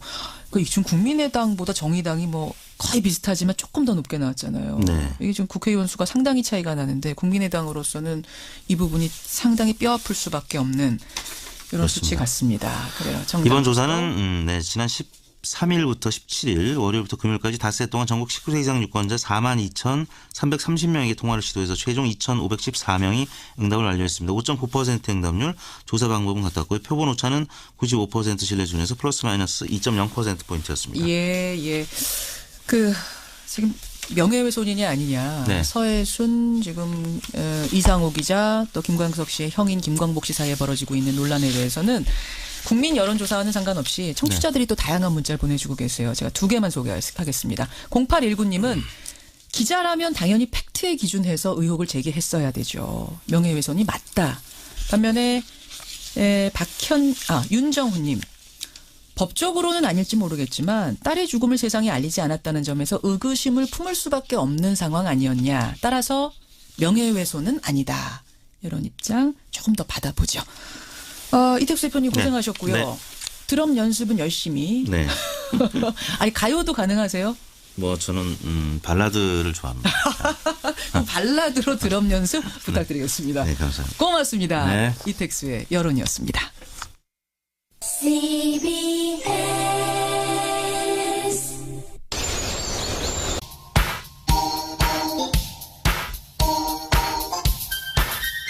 김현정의 뉴스쇼 CBS 라디오와 함께하고 계십니다. 저는 퇴근길 시사잡기 정관용입니다. 변상욱 대기자 어서 오세요. 네, 안녕하십니까. 조금 전에 그 고려인들이 부르던 노래. 예. 그걸 아세요? 모르는 노래가 나와서 내가 모르는 노래도 있네 했는데 앞에 건 모르고 뒤에는 좀 알죠. 여러분 지금 노래가 나오는 동안 따라 부르셨어요. 저만 듣기 아깝게. 지금 시간 없지만 한 소절만. 왜 그러세요 저한테? 한 소절만. 아까 심순애 아버지 어머니가 늘 부르시던 이수일과 심순애의 사랑 이야기 뭐 이런 거 있어요. 아니죠. 아까 이택수 대표의 드럼 얘기 우리가 했는데 변상욱 대기자도 노래 연습 좀 하십시오. 이렇게 되면 남들이 한 70세쯤 된 줄 알아요. 그래요. 고려인들의 가락이 정말 뭉클하네요. 정겹고 뭉클하고 좋습니다. 소리유산 오늘은 고려인들의 옛 노래 들으셨고요. 문자가 많이 들어왔습니다. 포항 시민인 8171님. 저 포항 사람입니다. 지진이 하늘이 내린 경고라면 제가 무슨 경고받을 짓을 했단 얘기입니까? 제가 무슨 죄를 졌단 말입니까? 이렇게 물어보셨어요. 그런가 하면 2737님을 지진을 두고 정치랑 엮는 발언 이거 어이가 없는 발상입니다. 자기 가족이 거기서 살고 있다고 생각하면 어떻게 그런 말을 할 수 있습니까? 많이 화가 나셨고요. 7338 1970, 6765, 0238님 외에 많은 분들이 김동우 목사의 발언에 감동받았다. 이런 분들이 계시니까 우리 한국교회가 아직도 살아있는 것이다. 그 정신이 이어지는 것이다. 박수 보내주셨어요. 사실은 제 주변에도 많은 교역자분들 계십니다만 목회자분들도 계시고 정말 세상에 모범을 보이기 위해서 발버둥 치는 분들을 저는 많이 보거든요. 예. 그분들이 손가락질을 받을까 봐 이런 일로 인해서 그렇죠. 저는 그때마다 참 조마조마해요. 정치와 천재지변이 반드시 얽혀야 되는 부분이 있어요. 그런 지점이 있어요. 그게 뭐냐 하면은 천재지변이 났을 때 왕이든지 아니면 최고 권력자가 이게 다 제 부덕의 소치입니다. 네. 이렇게 겸허하게 뭔가를 스스로 얘기한다면 뭐 그렇게 연결이 되지만 도대체 뭐라 그럴까 포항을 갖다 얘기하면서 예. 왜 뭐 하늘의 종교에 경고다. 과세를 했기 때문에 하늘이 이렇게 한 거다라는 목회자의 발언. 그 목회자의 발언도 그렇고 그러니까 결국 그럼 왜 포항이냐라고 물으면 뭐라고 본인은 대답을 할 거예요.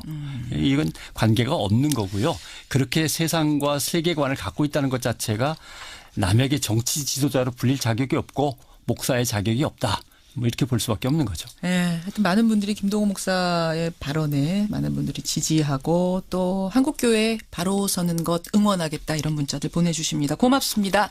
변상욱의 기자수첩 넘어가죠. 네. 뭐가 좋으셨습니까? 주말에 짐바브웨가 지구촌의 최고 이슈였습니다. 그러니까 독재자가 무가베 대통령이 여태까지 한 37년을 지배했던 그렇죠. 곳이죠. 짐바브웨. 예. 나이가 93세가 되도록. 93세. 예. 대통령의 퇴진을 촉구하는 대규모 시위가 벌어졌다는 것까지는 제가 들었고 네. 시위가 지금도 계속되고 있는 거예요. 그렇습니다. 시위는 일단 계속되고 있는 걸로 봐야 되고요.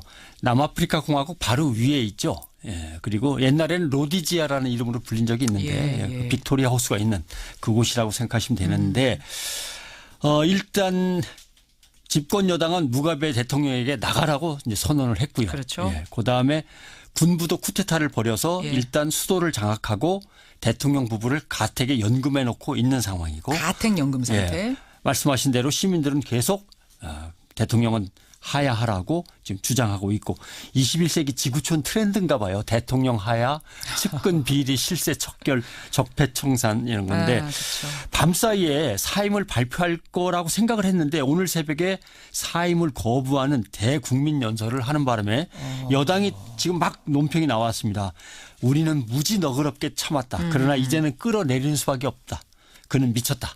그는 미쳤다. 네, 이렇게 나왔습니다. 무가베 대통령은 미쳤다란 발언까지. 네. 와. He's mad 이렇게 미쳤다라고 나와 있습니다. 짐바브웨 상황이 심상치가 않네요. 그러니까 지금 대통령 부부를 가택에 연금하고 이런 상황까지 간 배경은 뭐예요? 일단 37년간 짐바브웨를 통치하면서 너무 가난하고 힘들게 나라가 엉망이 됐고 그다음에 자기보다 41살 연하의 부인이 있습니다. 이 부인에게 권력을 세습해서 넘겨주려고 했던 게 문제의 도화선이죠. 그러니까 본인이 37년 한 것도 모자라서 이제는 부인에게 세습하려고 그렇죠. 했던 거예요. 그런데 차기 대권 주자는 에머슨 음낭가구아라고 하는 부통령이 있었거든요. 그러니까 결국 부인한테 물려주려니까 이 부통령을 내쳤죠. 경질해버렸어요. 그런데 이 부통령은 군부의 지지를 아주 강력하게 받고 있었는데 결국 부통령은 경질된 다음에 해외로 도피했다가 지금 막 이제 귀국해 있는 걸로 알고 있습니다만은 군부는 반대로 그러면 대통령 당신이 나가고 부통령이 다시 권좌를 넘겨받아야겠다라고 쿠데타를 일으킨 거죠. 그러니까 대통령 부인이 이번 민주화 시위 소식에 큰 비중을 차지하는 거네요. 이슈에. 본부인이 아니고요. 본부인은 무가베 대통령이 해방 독립투쟁을 벌일 때 동지였었고 병으로 사망했습니다. 그런데 이 그레이스라고 하는 이 지금의 부인은 22살 타이피스 시절에 대통령 타이피스 시절에 환갑 나이던 무가베하고 어떻게 보면 불륜의 관계였던 거죠. 그 이후에 이제 부인이 사망한 다음에 이제 부인이 되었습니다. 정식 부인이. 별명이 구찌 그레이스라고요. 명품을 정말 좋아하는 엄청나게 사들이는 구찌. 국민은 살인적인 물가 상승률로 고통받고 있을 때도 끊임없이 명품 쇼핑을 했고요. 제가 어떻게 하다 보니까 8년 전 무가베 대통령의 생일 파티 장면의 기사를 찾았어요. 조니 워커라는 술이 있는데 제일 비싼 게 블루입니다. 조니 워커 블루 500병. 고급 샴페인 2,000병. 2,000병이요? 바닷가재 8,000마리. 캐비아, 철갑상어알 4,000명분. 빼레로 땡땡이라는 초콜릿 8,000박스. 세상에. 생일 파티 때 엄청나게 썼군요. 아니 여기가 굉장히 못 사는 나라인데 하루 생일 파티에 이렇게 썼단 말이에요. 그렇죠. 짐바브웨의 화폐를 달러라고 부르거든요. 짐바브웨 달러. 미국 달러가 있고 짐바브웨 달러가 있는데 미국 1달러면은 짐바브웨 달러로 몇 달러일까요? 굉장히 높다는 건 제가 알고 있는데 얼마예요 정확히? 한 200억 달러. 잠깐만. 미국 달러 1달러가 200억 달러. 짐바브웨 돈으로는 200억. 예. 200억 짐바브웨 달러를 줘야 미국 돈 1달러 산다는 거예요. 2010년에 계란 한 개가 짐바브웨 돈으로 3,500억 달러. 계란 3개에 1조 달러. 세상에. 그래서 짐바브웨 화폐는 잘 보셔야 돼요. 예, 지금은 안 그렇습니다만 밑에 유통기한이 있어요. 이 돈은 언제까지밖에는 못 쓰니까 빨리 써라 이렇게. 왜요? 그러니까 이 인플레이션이 수백 %가 아니라 수백만 %씩 막 올라가니까 이게 오늘은 1억 원이었지만 내일은 달라질 수가 10원이 될 수도 있는 거니까 세상에. 돈에 잘 보면요. 좀 그러니까 말이 웃깁니다. 지금 이 나라가 꼴이 말이 아니네요. 이런데 이제 페레로로시에 8,000박스 페레로로시가 문제가 아니라 지금 조니 워커블로 500병 바닷가재 8,000마리. 예. 근데 또 대변인격인 인물이 기자회견을 얼마 전에 열어서 제가 막 급히 찾아봤더니 무가베 대통령 부부는 옳은 일을 위해 기꺼이 목숨을 바치는 사람들이다. 절대 물러나서 쿠데타를 정당화시켜주지 않을 것이다. 이렇게 발표를 하길래 딱 그 사람 참 충성을 다하고 있네 하고서 봤더니 누구예요? 대통령 조카더군요. 조카가 또. 그러니까 세습이 존재하고 비선 실세 측근들 가족들이 막 엉켜 들어가면 나라는 망하는 거고 국민은 처참해지는 거예요. 오늘 참 세습 얘기 많이 하게 되네요. 아프리카는 근데 이게 짐바브웨만의 문제가 아니라 이런 비슷한 상황인 곳이 꽤 많죠. 예, 지금 긴장하고 있는 떨고 있니 하고 묻는 사람들이 좀 있죠. 30년 이상 장기 집권자만 해도 4명이거든요. 누구입니까? 테오도르 오비앙 옹게마 적도기니 대통령이 40년째 하고 있고 폴 비야 카메룬 대통령도 35년째 하고 계시고 드니사스 응게스 콩고 대통령도 33년째 그다음에 요에리 무세베니 우간다 대통령도 31년째. 그러니까 외세의 개입으로 정치 사회가 불안정한 데다가 민주주의 제도는 전혀 자리를 잡지 못하고 있으니까 힘으로 권력을 차지하고 여론과 야당만 어떻게든 침묵시키면 독재가 가장 쉬웠어요. 이렇게 되는 거예요. 언론 장악은 기본이고. 그렇습니다. 그래서 이제 짐바브웨가 이 혼란을 넘어서 새로운 민주주의가 정착된다면 지난번에 아랍의 봄이 있었지 않습니까? 있었죠. 이제 내년 봄부터는 아프리카의 봄이 시작되는 건 아닐까. 지금 지구촌의 이슈는 이제 이 문제로 모아지고 있는 거죠. 결국 짐바브웨에서 군부 쿠데타라는 비정상적인 상황이 발생했지만 군부가 민주주의를 위해서 정권을 반드시 이양하고 물러선 다음에 정상적인 정당 민주주의를 거기에 집어넣으면 국민들이 거기에 촛불의 힘으로 다시 한번 민주주의를 새롭게 시작한다면 내년 봄에 아프리카의 봄은 시작이 될 거다라는 예상해 볼 수 있는 거죠. 저는 그 부분에서 하나 걱정되는 건 근데 군부가 장악한 뒤에 또 다른 독재자를 세우는 건 아닌가 이렇게 되진 않았으면 좋겠습니다. 네. 근데 이제 지금 집권당이라고 하는 곳이 예전에 군사 항쟁 그러니까 독립을 위한 군사 항쟁으로 인해서 만들어진 당이어서 군부와의 관계는 나쁘진 않습니다. 그런 점에서는 뭔가 가능성은 있는 거죠. 여기까지 짐바브웨 사태 짚어봤습니다. 수고하셨습니다. 고맙습니다.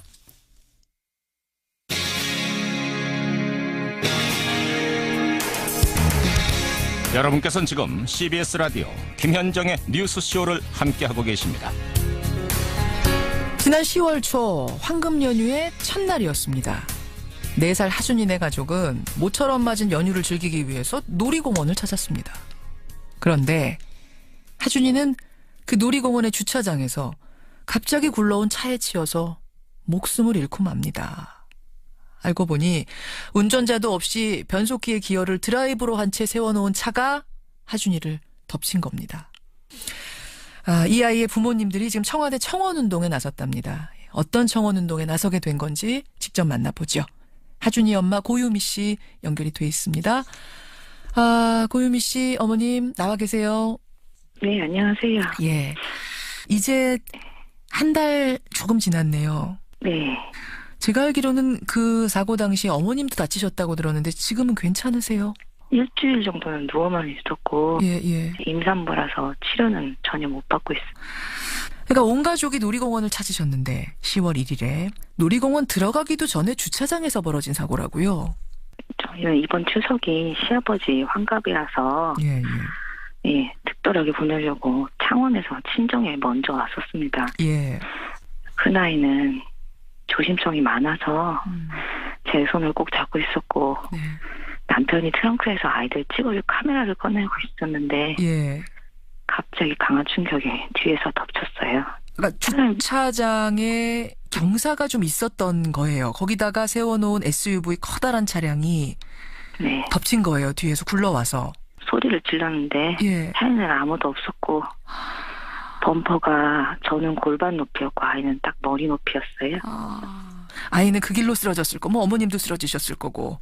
네. 그러고서 이제 119를 불러서 싣고 갔는데 응급차에서 심정지가 한 번 왔었고 도착하니까 남편이 심정지가 다시 오면 마음의 준비를 하라고 병원에서 이야기했다고 하더라고요. 그리고 바로 거의 2차로 심정지가 왔었고 그 길로 아이는 떠났죠. 뭔가 제대로 치료도 한번 손도 못 써보고 그냥. 네. 그 주차장이 경사가 어느 정도나 됐습니까? 경사가 심하지는 않고 이게 완만한 경사입니다. 어쨌든 주차장인데 차가 굴러올 거라고는 뭐 상상도 못 하셨겠죠. 네. 경사가 있다고 하더라도 다 주차된 차들일 텐데. 네. 지금 그래요. 그리고 나서 이제 가보니까 파킹으로 해놓은 게 아니라 그것도 중립도 아니고 드라이브로 해놓은 차로 그 차주가 차를 떠난 거였었다면서요. 예. 사고 후에 차주를 불러서 문을 열어보니 예. 기아는 D드라이브에 있었고 사이드도 잠그지 않은 상태였습니다. D드라이브에 사이드도 잠기지 않고 도대체 그렇게 해놓고 어디를 갔답니까 차주는? 네, 가족분들하고 매표하러 가셨겠죠. 지금 조사 중에 있죠 아직도? 예, 조사 중입니다. 예.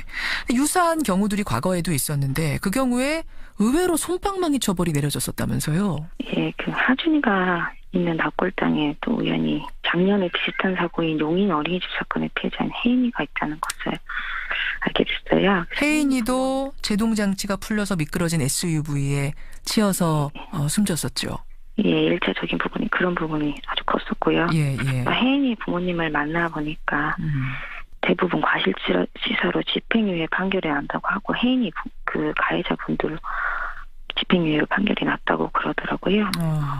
뭐 케이스가 다 경우가 다르겠습니다만 생각보다 처벌은 수위는 그렇게 높지 않은 상황. 네, 그렇습니다. 현행 법에는 주차에 대한 현행법은 지금 어떻게 되어 있는 건가요? 그 도로교통법 49조에 시동을 끄고 제동장치를 철저히 작동한다는 그런 포괄적인 내용 부분만 있고요. 주차할 때는 시동 끄고 제동장치를 철저히 해야 한다. 적인 부분만 있고 보조 제동장치를 포함한 미끄럼 방지 조치 의무화에 대한 그 도로교통법 34조 개정안이 상정이 돼 있습니다. 아직 처리는 안 됐고요. 그러니까 제동장치를 철저히 하라는 규정은 있지만 뭐 비탈진 곳이라든지 경사진 곳을 따로 떼어서 더 강조하는 규정은 없는 거군요.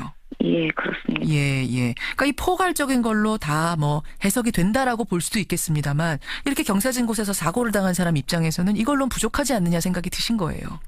예, 지금 한 해에 한두 건도 아니고 지금 비슷한 사고로 사망한 어린이가 둘이나 있고 규정이 있어야 한다고 생각합니다. 예. 청와대에 청원을 넣으셨어요. 구체적으로 어떤 내용으로 넣으셨습니까?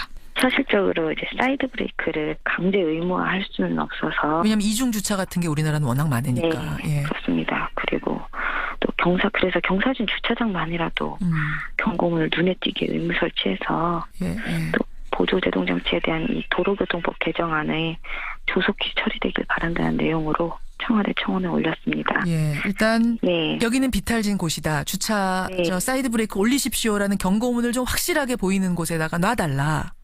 요거 하나 하고 보조 제동장치, 보조 제동장치라고 하면 어떤 걸 의미하는 거죠? 34조 개정안에 보면 고인목을 설치하고 조향장치를 도로 가장자리 방향으로 돌려놓는 등의 그 미끄럼 사고 방지 조치를 의무화하는 내용으로 돼 있습니다. 그러니까 이 방향을 우측으로 틀어만 놔도 이런 사고는 막을 수 있는 거군요. 네, 그렇죠. 예, 그러니까 사이드 브레이크도 올리고 방향도 좀 틀어놓고 고인목까지 해놓으면 더 좋고 뭐 이런 거예요. 예. 20만 명이 차야 이게 청와대가 답변을 내놓는 건데 청원 마지막 날이 언제입니까? 청원 마지막 날이 저희 하준이 생일입니다. 12월 5일이요. 12월 5일이 하준이 생일이에요? 예. 제가 청원에 성공할 수 있다면은 하준이한테는 제일 자랑스러울 것 같아요. 하준이 4살이었으면 한참 귀여운 짓 많이 할 때. 제 다리에 매달려서 사랑한다고 이야기하고 아이 땀 냄새도 생각나고 그래도 지금이 아니면 잊혀지니까요. 마음이 너무 아프네요. 어머니 힘내시고요. 네, 감사합니다. 예, 12월 5일에 제가 결과 전하겠습니다. 네, 감사합니다. 예, 하준이법 청원 운동을 지금 펼치고 계신 분이세요. 하준이 어머니 고유미 씨였습니다. 김현정의 뉴스 쇼.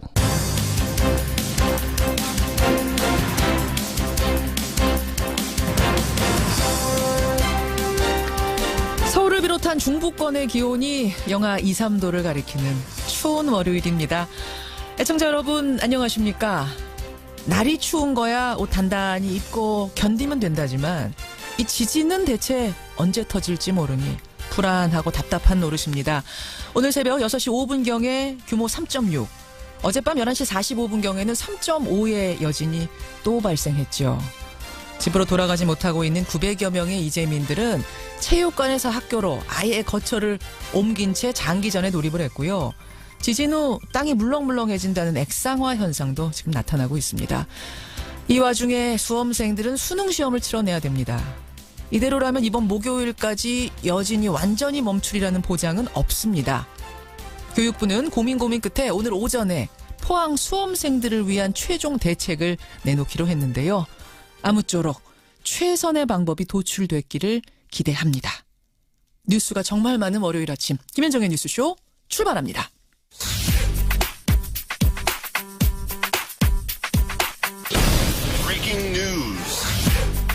김현정의 뉴스쇼가 주목한 오늘의 포인트 김정훈 기자 나와 있습니다. 어서 오세요, 김 기자. 네네. 월요일 아침 첫 번째 포인트 뭐부터 볼까요? 네, 밤새 3.0 이상 여진 2번입니다. 여진을 예상은 했지만 강도가 높은 지진이 계속 이어지고 있어요. 그렇습니다. 오늘 오전 6시 5분에 또다시 지진이 일어났는데요. 예. 포항시 북구 북쪽 11km 지점입니다. 규모가 3.6이나 됐고요. 예. 이번 지진의 규모는 포항에서 발생한 여진 가운데 두 번째로 큰 수준입니다. 그렇죠. 앞서서 어젯밤 11시 45분에도 3.5의 여진이 있었죠. 지금까지 가장 큰 여진은 규모 5.4의 본진이 발생한 15일 그날 뒤이어서 일어난 규모 4.3의 지진이었는데 네. 이를 포함해서 현재까지 여진이 모두 58회나 된다고 하네요. 그러니까 이게 지금 보면은 여진이니까 갈수록 계속 줄어들어야 할 것 같은데 상식적으로는. 네. 지금 오늘 아침하고 어제 밤에 발생한 건 다시 3.5, 3.6으로 올라간 상황이어서 포항 주민들이 불안을 넘어서 지금 공포감을 굉장히 크게 느끼고 있어요. 주변의 모든 것이 언제 무너져 내릴지 모른다. 그런 공포죠. 예. 사색이 된 상태입니다. 이미 심한 균열이 확인된 아파트 또 원룸 등은 철거가 불가피한 것으로 나타나고 있고요. 예. 여기다가 땅이 물렁해지는 액상화, 그 액상화 현상까지 확인돼서 불안감이 커지고 있죠. 그러니까 지금 논바닥 같은 데서 흙탕물이 솟아오르는 거예요. 네. 이게 그 구역이 규모는 작다고 하는데 개수로는 지금 수백 개가 된다고 하니까 좀 걱정이죠. 건물의 붕괴가 우려되는 상황이죠. 예. 그래서 지진 피해를 우려한 이러한 900명 가까운 이재민들이 현재 실내 체육관 또 인근 학교를 전전하고 있거든요. 예. 그리고 연기된 수능 시험도 이제 사흘 앞으로 다가왔습니다. 정부는 오늘 포항 지역 고사장 변경 계획을 포함한 수능 시험 후속 대책도 발표할 계획이라고 하네요. 그래요. 특히 이제 학생들 수능을 무리 없이 볼 수 있도록 오늘 최선의 대책이 나오길 바라면서 다음 포인트 갑니다. 네, 비상등이 켜진 곳이 또 있는데요. AI 방역 비상입니다. 결국은 고창군에서 발견된 AI 고병원성으로 판명이 됐다면서요. 네, 고창군 흥덕면의 한 유경 오리 농가에서 검출된 바이러스인데 고병원성으로 나왔습니다. 예. 이에 따라서 방역당국은 고창군 발생농가 방역대 안에 닭 또 오리 농가에 대해서 관리를 강화하고 있고요. 예. 오늘 새벽 0시를 기해서는 48시간 동안 전국의 가금류를 대상으로 일시 이동 중지 명령을 내렸습니다. 오늘 0시부터? 네.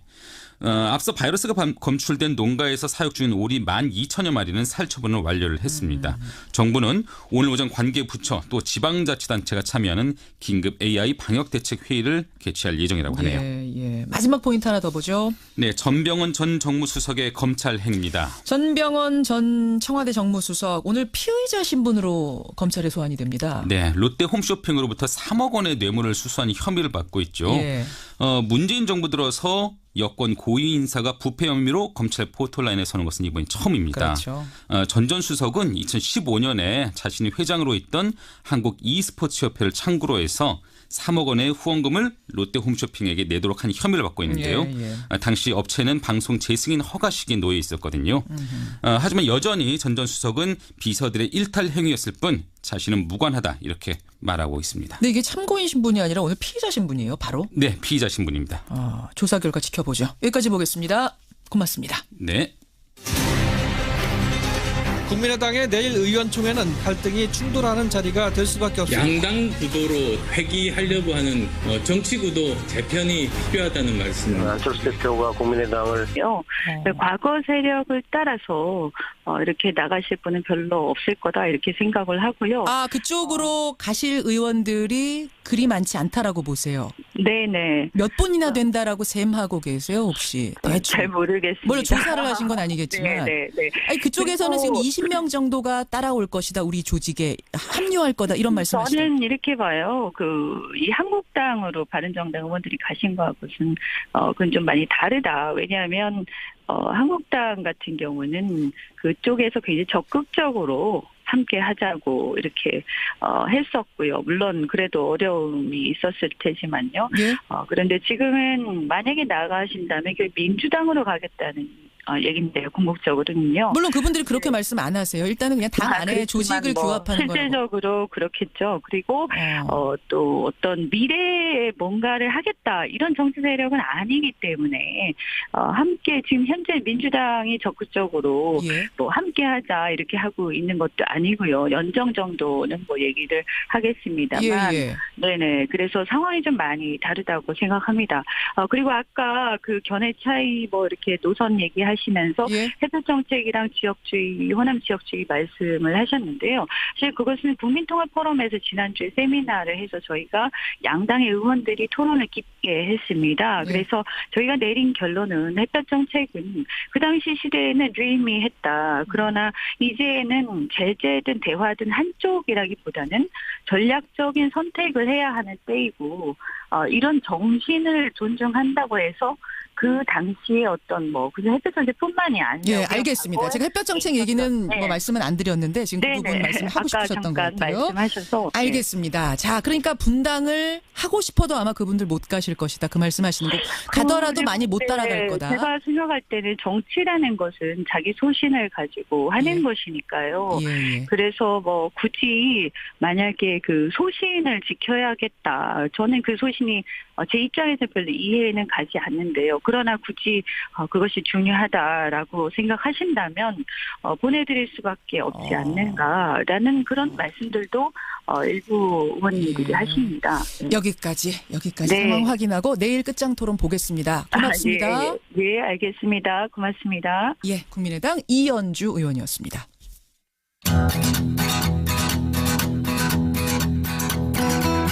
김현정의 뉴스쇼는 청취자 여러분의 참여로 이루어집니다. 트위터, 페이스북, 레인보우 게시판, 그리고 단문 50원, 장문 100원의 유료 문자 샵 1212, 우물정 1212 통해 참여하실 수 있습니다. 김현정의 뉴스쇼, 여러분과 함께 만듭니다.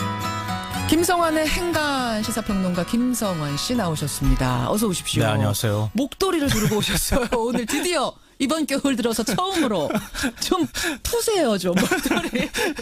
추운 아침이에요. 오늘보다 저는 금요일날 저녁이 정말 좋았어요. 머리가 막 이렇게 깨질 듯이 아픈 느낌을 처음 받았던 것 같아요. 추운 아침. 정말 겨울이 바싹 다가온 아침. 행간은 뭐 가지고 오셨어요? 지금 추위 얘기도 하셨지만 국민들도 춥지만 정치권이 훨씬 요즘에 더 추위를 타는 것 같습니다. 근데 그냥 추워서가 아니라 마음이 추워서일 것 같다 이런 생각이 드는데요. 그래요? 이른바 이현수 리스트 때문입니다. 이현수 전 국정원 기조실장 이름이에요. 네, 맞습니다. 국정원 기조실장. 박근혜 정권 시절에. 네. 그렇죠. 이 자유한국당 최경환 의원에게 특활비 1억 원을 줬다고 진술하고 그 근거로 회계장부를 제출을 했는데요. 여기에 누구 이름이 몇 명이 더 들어있느냐에 따라서 정치권이 아주 긴장하고 있고 정치 생명이 지금 왔다 갔다 하는 상황입니다. 이 이현수 리스트에 벌벌 떨고 있는 정치권, 이 뉴스의 행간을 좀 살펴볼까 합니다. 제2의 안종범 수첩이다. 이런 말까지 나오더라고요. 예, 맞아요. 그러니까 안종범 전 정책조정수석이 박근혜 전 대통령의 깨알 지시를 기록한 업무 수첩. 예. 결국 탄핵 사태의 결정적인 증거가 되지 않았습니까? 그렇죠. 근데 국정원 특수활동비 사태의 스모킹 건은 이현수 전 기조실장입니다. 이 검은 007 가방에 5만 원권을 넣어서 띠지를 뗀 다음에 청와대 골목길, 인근의 골목길에서 문고리 3인방에 전달했다. 그렇죠. 이 얘기가 나온 그 직후부터 이 사태가 터지기 시작한 거거든요. 그 다음부터 박근혜 전 대통령, 문고리 3인방, 조윤선, 현규환 전 정무수석, 그리고 결국은 친박 실세 최경환 의원 이름까지 등장을 했습니다. 그렇죠. 더구나 지금까지 국정원 특활비 규모가 나온 게 한 70억 정도가 되는데요. 박 전 대통령이 사적으로 사용했다고 하는 돈이 40억 원. 예. 나머지가 이제 30억 원이 있는데 이 30억 원의 돈의 행방이 묘연한 상황입니다. 그러니까 이 전 실장이 이 30억 원을 최경환 말고 누구한테 줬습니다라고 입을 여는 순간부터 정치권의 파장이 엄청나게 커질 수밖에 없는 거죠. 근데 지금 소멸의 길로 끌고 가려 하고 그런 빅텐트가 있나요? 예, 주말에 제가 뉴스 많았다고 말씀드렸죠. 정치권도 여러 가지 뉴스가 많았습니다. 그중에서 가장 뜨거운 곳 국민의당입니다. 국민의당이 지금 중대 고비를 맞고 있습니다. 안철수 대표가 바른정당과의 당대당 통합을 다시 추진하자 호남 중진들이요. 별도의 조직을 만들어서 대응하기로 결정을 한 겁니다. 내일 당 워크숍 열립니다. 여기서 이제 끝장 토론이 열린다고 하는데 지난 금요일에는 천정배 의원이 출연해서 통합 반대의 이유를 조목조목 설명했지요. 오늘은 당내 다른 목소리 이현주 의원 연결을 해보겠습니다. 이현주 의원님 안녕하세요. 네, 안녕하세요. 예, 국민통합포럼 이게 당내 조직이죠? 아니요, 당을 넘어서서요. 예. 우리 국민의당과 그리고 바른정당의 의원들 모임입니다. 거기서 공동 대표를 맡고 계세요. 네네. 예, 이 시점에 통합이 왜 꼭 필요하다 생각하십니까? 저는 이제 지금 우리 당과 바른정당의 통합은 우선은 이게 당대당 통합의 차원보다는 정치권의 낡은 기득권을 교체하는 차원으로 봐야 한다 이렇게 생각을 합니다. 그래서 기득권 교체. 일종의 이제 원래부터 우리 당이 처음부터 이렇게 갖고 나왔던 일종의 정치 혁명, 그러니까 극단적인 진영 논리와 지역주의에 기반한 낡은 기득권 보수와 진보 세력을 뛰어넘자. 그래서 신진 세력으로 정치를 재구성하자. 그래서 미래를 짊어지고 나갈 실용적인 새정치 세력이 필요하다. 이렇게 처음에 출발을 했었는데요. 네. 근데 사실은 이제 다들 많이 아시겠지만 국민의당 창당을 하면서 그 창당 정신에만 충실하게 구성이 된 것은 아니고 당시 민주당 내 공천 상황이라든가 여러 가지 호남의 반문 정서 이런 것과 얽히면서 조금 다른 경로로 해서 또 참여하신 분들이 계십니다. 그런데 지금은 이제는 사실 반문 정서라는 것도 있을 수가 없는 것이고요. 원래 창당 정신은 어떤 낡은 보수, 그러니까 지금 어떻게 보면 낡은 보수는 이미 약간 이 세가 많이 기울었다고 봐야 되는데요. 차제 이런 낡은 보수를 극복을 하고, 그리고 민주당도 지금 이제 적폐 청산 지치로 내걸면서 나름대로 역할은 하고 있습니다만, 그렇다고 해서 미래를 이끌어가기에는 민주당의 낡은 어떤 진보 세력만 가지고는 부족하다. 그래서 지금 우리한테 필요한 것은 정말 미래로 나아가 실용적 새정치 세력이 진짜 필요하다. 그래서 이런 것들, 이런 문제의식을 사실 바른정당 의원들, 지금 남아있는 의원들은, 특히 자유파 의원들은 같은 문제의식 공유를 하고 있습니다. 같은 문제의식. 네, 이런 정치 세력들이 함께 손을 잡고 정말 진정성을 가지고 우리가 어렵더라도 조금만 짧게 정리요. 가야 된다. 네네, 그렇게 생각을 합니다. 알겠습니다. 그래서 이번 바른정당하고의 통합은 당대당 통합이라기보다는 좀 다른 의미로, 그래서 재구성으로, 새로운 정치 세력의 재구성으로 봐야 한다. 그리고 과거의 이합집산과는 좀 다르게, 이합집산이라고 하면 강한 쪽으로 가는 게 맞는데요. 어떻게 보면 더 약해 보이지만 옳다고 생각하는 쪽으로 함께 해야 된다. 그래야 우리가 뭔가 이 시대에 우리에게 맡겨진 사명을 이룩할 수 있다고 생각을 합니다. 이현주 의원님 지금 말씀 쭉 들어보니까요. 하여튼 지금 좋은 얘기는 다 하셨어요. 네, 좋은 얘기는 다 하셨는데 문제는 그 길로 가자는 거 말씀이시죠. 가는 거겠죠. 네. 국민의당의 그럼 내부 의원들은 거기에 왜 동참하지 못하는가? 박지원 전 대표 같은 분들의 말씀을 좀 들어보면 네. 통합은 지금 명분도 없고 실리도 없다. 특히 바른정당과의 통합은 도저히 이건 묵과할 수가 없다. 소멸로 가는 길. 전응아들이 하는 게 아닌가라는 생각이 들 정도라는 말씀을 하셨던 거 아시죠? 네. 어떻게 생각하세요? 말씀하셨어요. 저는 사실 아까 말씀드린 것처럼요. 처음에 그 당에 합류하는 계기들이 조금씩 달랐어요. 그래서 이 문제의식의 강도나 어떤 관점이 좀 많이 다른 경우가 있다. 이런 걸 느끼고요. 그래서 아마도 그분은 우리를 이해하지 못하실 수도 있겠다. 그래서 애초에 국민의당 합류한 목적 자체가 달랐을 수도 무슨 있고. 목적이라고 보세요? 그 박지원 의원의 목적? 저도 잘 모르겠습니다. 그런데 만약에 처음에 우리가 생각했던 지역주의 극복하자. 그리고 극단적인 진영 논리 극복하자. 그리고 낡은 보수도 극복하자. 이렇게 생각하는데 전적으로 동의하고 그것을 위해서 이현수 전 실장이 막 얘기를 하고 있잖아요. 예, 이제 막 빼고 있는 상황인데요. 시작하고 있잖아요. 그러니까 정치권이 오들오들할 수밖에 없단 말씀. 네, 맞습니다. 자, 정치권이 떨고 있습니다. 이 뉴스의 행간 이면 들어가 보죠. 첫 번째 행간은 이현수 진술보다 소문이 훨씬 더 빠르다입니다. 그래요? 네.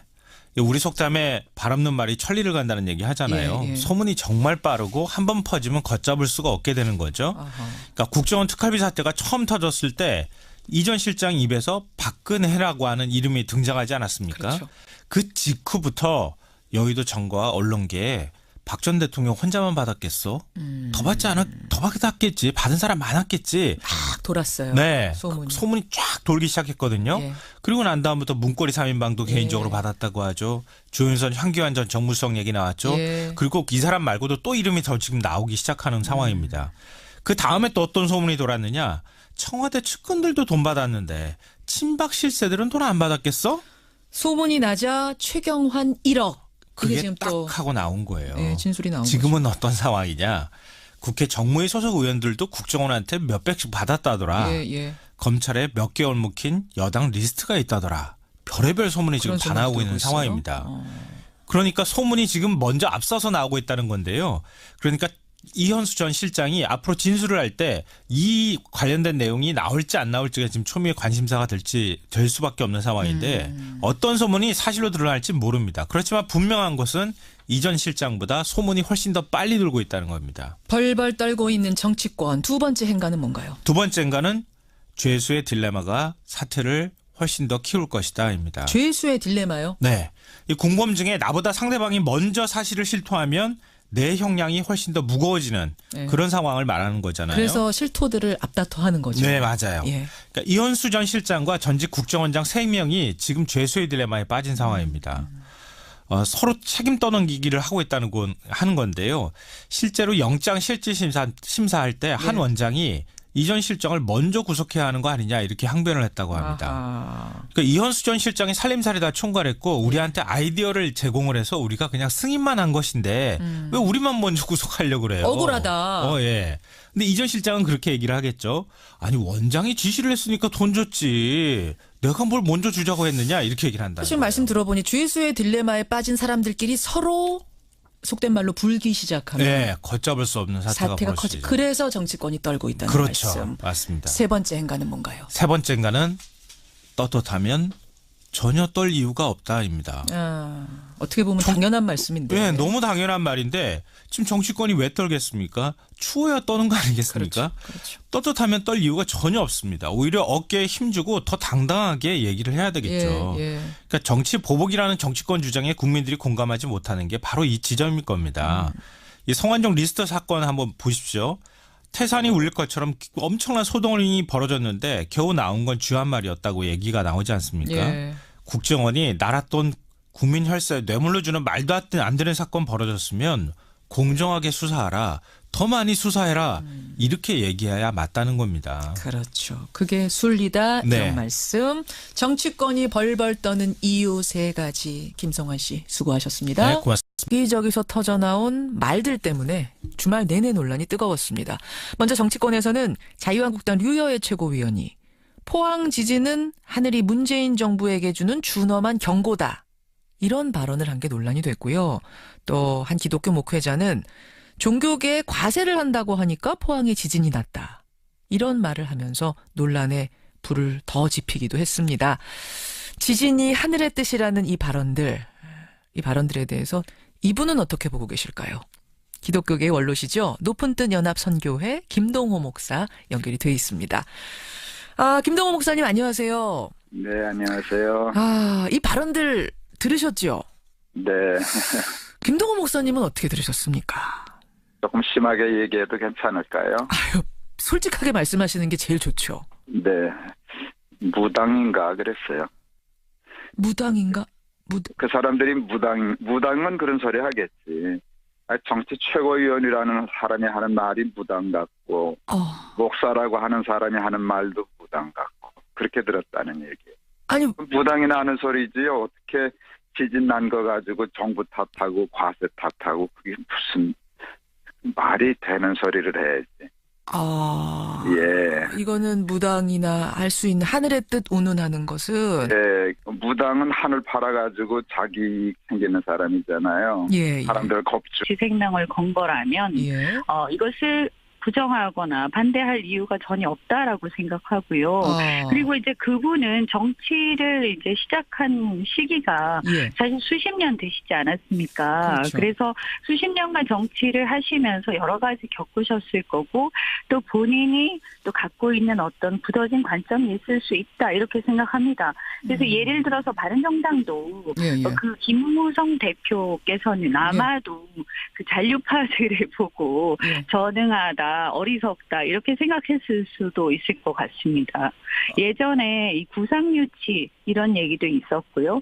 또 어제 보니까 박지원 대표께서 골목 슈퍼 얘기를 하셨던데요. 동네 슈퍼가 뭐 2개 합친다고 대형마트가 되겠느냐 그런 말씀하셨어요. 네, 그런 말씀을 하셨어요. 그래서 하필 지금 상인도 어려운데 골목 상권 말씀하시나 이런 생각도 들었지만 비유가 어쨌든, 적절치 못했다. 네, 어쨌든 간에요. 저는 이렇게 생각합니다. 우리나라가요. 골목 동네 슈퍼가 합해서 힘을 합해서 대형마트를 이길 수 있는 그런 나라가 되어야 한다고 생각을 하고요. 정치권도 마찬가지로 젊은 사람들 그리고 새로운 정치를 해보겠다는 사람들이 정말 우리끼리도 힘을 모아서 이 기존의 큰 어떤 세력들 물론 이제 보수 쪽의 낡은 보수는 많이 무너져가고는 있지만 그래도 여전히 다시 살아나고 있거든요. 알겠습니다. 근데요 이현주 의원님 한번 극복하고 새로 해볼 수 있어야 되지 않는가라고 생각합니다. 근데 이제 동네 슈퍼가 합병을 하더라도 그 주인의 철학, 추구하는 가치관, 뭐 팔고 있는 물건 이게 맞아야 되는 건데 바른정당과 국민이 추구하는 노선에 차이가 있지 않느냐. 특히 천정배 의원은 뭐라고 하셨냐면 바른정당은 새누리당의 뿌리를 두고 있는 말하자면 우리가 국민의당이 청산해야 된다고 했던 그 적폐의 대상이다. 이런 말씀하시더라고. 어떻게 합쳐서 시너지가 나겠는가? 뭐라고 답하시겠습니까? 우선은 그분들의 결기가 없었더라면 적폐 청산을 시작할 수도 없었겠죠. 물론 적폐라는 게 박근혜 정부만을 말하는 것은 아닙니다만 그래도 그 박근혜 대통령의 탄핵에 결정적인 어떤 역할을 하셨고요. 그래서 그분들은 개인적으로 보면 어떻게 보면 굉장히 정치적으로 어려운 그런 상황임에도 불구하고 지금까지 꿋꿋하게 그 길을 걷고 계시고 그리고 과거에 어디서 왔다라고 하기 시작하면 끝도 한도 없는데요. 저는 지금 보면 과거에 뭐 김대중 세력, 뭐 그리고 또 박정희 세력, 뭐 이런 어떤 논리 그리고 노무현 세력, 뭐 이런 식의 어떤 화법은 이제는 좀 극복해야 된다. 극복해야 된다. 원내적 얘기인가 이런 생각이 듭니다. 넌 어디 출신, 넌 어디 출신 이런 거 극복하자. 네네. 그리고 중요한 것은 그분들이 어떻게 지금까지 걸어왔고, 그래서 어떻게 지금의 적폐청산을 가지고 왔고, 예. 또 어떤 문제의식을 우리 정치에 대해서 갖고 있으면서 앞으로 예. 어떤 정치를 하고 싶어 하느냐. 예. 그리고 그것을 지금 꿋꿋하게 11명이 남아서 이런 정치를 하고 싶다. 그리고 낡은 예. 보수를 바꾸자라는 그 문제의식은 우리랑 똑같고, 그리고 그것이 바로 저는 하나의 시대정신이다 이렇게 생각합니다. 자유한국당 쪽에 또 함께 할 수 있다고 보세요? 그 외연 확장이라는 측면에서 볼 때? 지금 아까 제가 말씀드린 것처럼요. 예. 그래서 당대당 통합으로 아마 간다기보다는 하나의 세력의 재구성인데요. 저는 만약에 이런 문제의식에 대해서 공감을 하고 예. 앞으로 그렇게 갈 것이고 또 지금까지 그렇게 행동해왔다면 저는 자유한국당이든 민주당이든 그것에 대해서 우리가 문을 닫아놓을 필요는 없다. 그러나 지금은 지금 때는 아니라고 생각합니다. 이원주 의원님, 네네. 이제 뜻은 알겠습니다. 근데 박지원, 네네. 천정배, 정동영 의원은 여기에 동의하기 어렵다라고 하시면서 평화개혁연대라는 예, 모임을 만드신데요. 그 조직을 네네. 아예 만들어서 통합론을 이제부터 적극적으로 저지하겠다. 네네. 주말에 이런 뜻을 밝혔습니다. 네. 그렇게 되면 무슨 말이냐면 이거는 여차하면 최악의 경우 분당 사태가 벌어질 수도 있습니다. 여기까지도 지금 최악의 경우도 각오하고 바른정당과의 이 손잡는 걸 가시는 거예요? 네. 저는 개인적으로는 예. 분당될 가능성 그렇게 높지 않다 이렇게 생각을 합니다. 물론 이제 그렇게 보시긴 하겠지만 바람은. 네. 왜냐하면 어차피 정치라는 것이 세력으로 하는 것인데 예. 그것에 대해서 여러 가지 서로 간의 견해 차이는 있겠지만 예. 결국은 그렇게 가시면 결국 그 미래 세력과 과거 세력의 대결처럼 볼 가능성이 많은데